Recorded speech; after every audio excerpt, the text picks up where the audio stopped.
The boy's voice was so quiet that most people on the street never heard it. "We haven't eaten in 2 days," he whispered.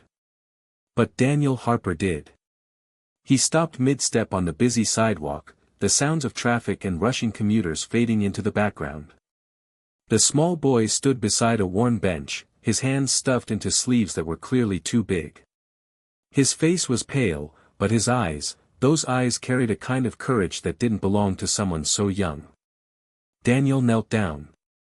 2 days, he asked gently. The boy nodded. "My sister too. She's behind the library. She's tired." Daniel followed the boy across the street, unsure why his chest suddenly felt heavy. Behind the old brick library, sitting on the cold concrete, was a little girl wrapped in a thin blanket. She couldn't have been older than 6. Daniel had passed this street hundreds of times before. Hundreds. And yet somehow, he had never seen them. "Wait here," Daniel said softly. 10 minutes later he returned with warm sandwiches, soup, and 2 bottles of water from a nearby cafe. The children ate like they were afraid the food might disappear. But as Daniel watched them, something inside him shifted. This wasn't just hunger.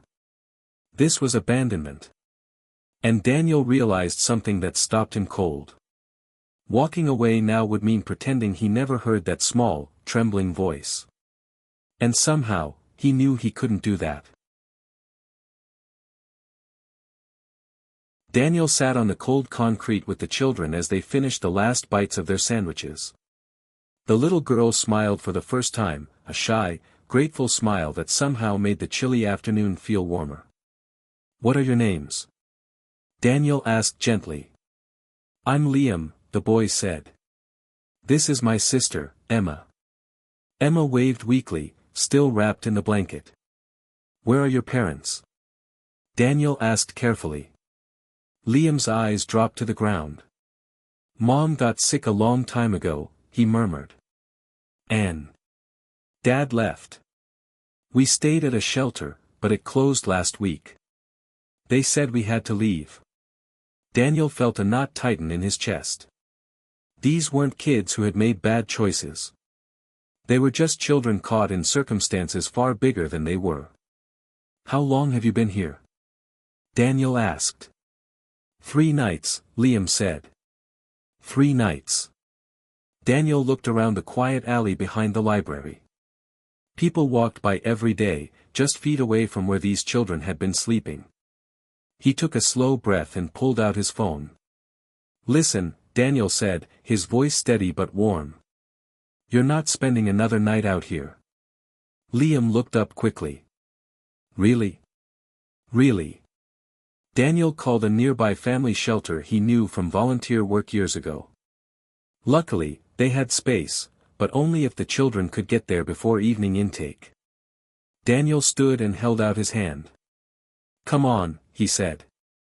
"Let's go somewhere safe."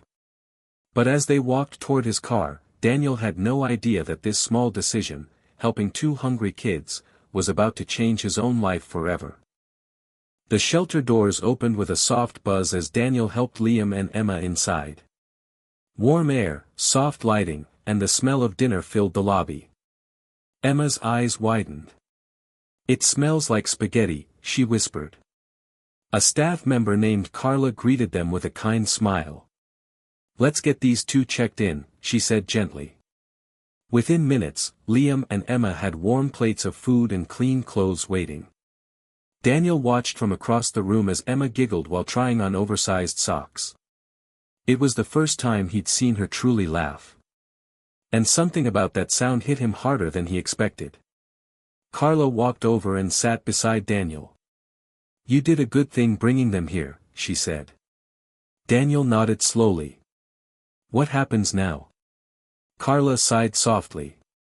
"We'll contact child services. They'll try to locate relatives or place them in foster care." Daniel looked across the room again. Liam was carefully helping Emma twirl pasta onto her fork. He was only 8, yet he acted like the protector of the world. "Do they stay together?" Daniel asked. "We try," Carla said. But sometimes, it's not possible. Daniel felt that same heavy feeling return. He barely knew these kids. But the thought of them being separated suddenly felt unbearable. Liam looked over and gave Daniel a small wave. A wave filled with trust. And in that moment, Daniel realized something unexpected. Helping them today wasn't enough. Because sometimes doing the right thing once means being willing to do something much bigger tomorrow. Daniel didn't sleep that night. The image of Liam and Emma stayed in his mind, the way Liam watched over his sister, the way Emma laughed over a plate of spaghetti like it was the greatest meal on earth. The next morning, Daniel returned to the shelter. Liam's face lit up when he saw him. "You came back," he said. "Of course I did," Daniel replied with a smile. Emma ran over and hugged his leg without hesitation. Carla approached them, holding a folder. "I was hoping you might come back," she said. Daniel raised an eyebrow. "Why?" Carla opened the folder. "We located a distant relative," she explained. "But they're not able to take the kids." Daniel felt his stomach sink. "They'll likely enter the foster system," she continued gently. Liam overheard and quietly looked down. Daniel noticed. That look, the same quiet worry he'd seen on the street. Without fully realizing it, Daniel spoke the words that had been forming in his heart all night. What if they didn't have to? Carla looked up. Daniel hesitated, then took a deep breath. What if I helped them, permanently? Carla's eyes widened slightly. You mean foster care? Daniel looked at Liam and Emma. Emma was drawing a messy picture of three stick figures holding hands. One of them had glasses, just like Daniel. Daniel smiled softly. Maybe more than that, he said. For the first time in years, Daniel felt something powerful stirring inside him. Purpose. 6 months later, the house that had once felt quiet and empty was filled with laughter. Emma's laughter. Liam's running footsteps. And occasionally, the sound of spilled cereal. Daniel stood in the kitchen watching the two children argue about whose turn it was to feed the dog. Yes. The dog had been Emma's idea. After months of paperwork, home visits, and endless forms, the adoption had finally been approved. Liam and Emma were officially family. Life wasn't perfect. There were still hard days, school challenges, and moments when the past resurfaced. But there was something stronger now. Stability. Love. Belonging. One evening, while Daniel tucked Emma into bed, she asked a question. Why did you stop that day? Daniel smiled. What do you mean? When Liam told you we were hungry, everyone else kept walking. Daniel thought for a moment. Then he answered honestly. I almost did too. Emma looked surprised. But then I heard your brother's voice, Daniel continued softly. And something inside me said, if I walked away, I'd regret it for the rest of my life. Emma hugged her stuffed animal and smiled. I'm glad you didn't. Down the hall, Liam called out, Dad. The dog stole my sandwich. Daniel laughed as he walked toward the kitchen.